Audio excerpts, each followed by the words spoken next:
In the heart of the bustling city, there was a neighborhood known for its quaint charm and historic architecture. Nestled among these ancient buildings was an old, abandoned hospital, its once sterile walls now crumbling and overtaken by nature. The locals called it St. Gideon's Asylum, a place shrouded in dark tales and whispered warnings.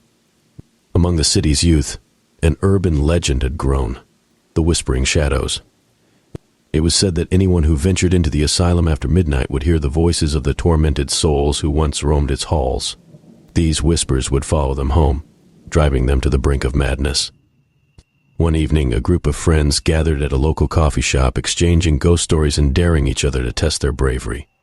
Jamie, the skeptic of the group, scoffed at the tales of St. Gideon's. "It's just a story," he said, rolling his eyes. "There's no such thing as ghosts." His friends, eager to prove him wrong, challenged him to spend an hour inside the asylum. Jamie, pride wounded, accepted the dare. Armed with only a flashlight and his phone, he made his way to the derelict building. The air grew colder as he approached, and a sense of unease settled in his gut. He shook it off, pushing open the heavy iron gate with a creak that echoed through the still night. The flashlight beam cut through the darkness, revealing graffiti-covered walls and debris-strewn floors. He could hear the distant drip of water and the scurrying of rats. "Hello?" Jamie called out, his voice trembling slightly. "Is anyone here?" Silence answered him, but as he moved deeper into the asylum, faint whispers began to reach his ears.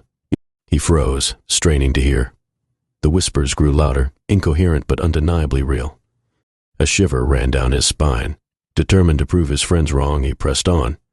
He found himself in what once must have been the main ward, the air thick with decay and sorrow. The whispers swirled around him, overlapping and intertwining, forming a cacophony of despair. Jamie's flashlight flickered, and in the brief moments of darkness, he saw shadows moving at the edges of his vision.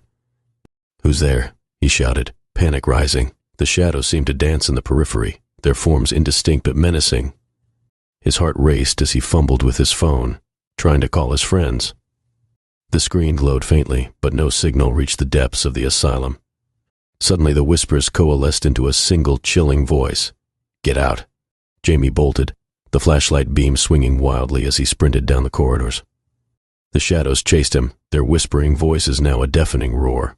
He burst through the front door, gasping for breath and soaked in sweat. The whispers faded, but a lingering dread clung to him.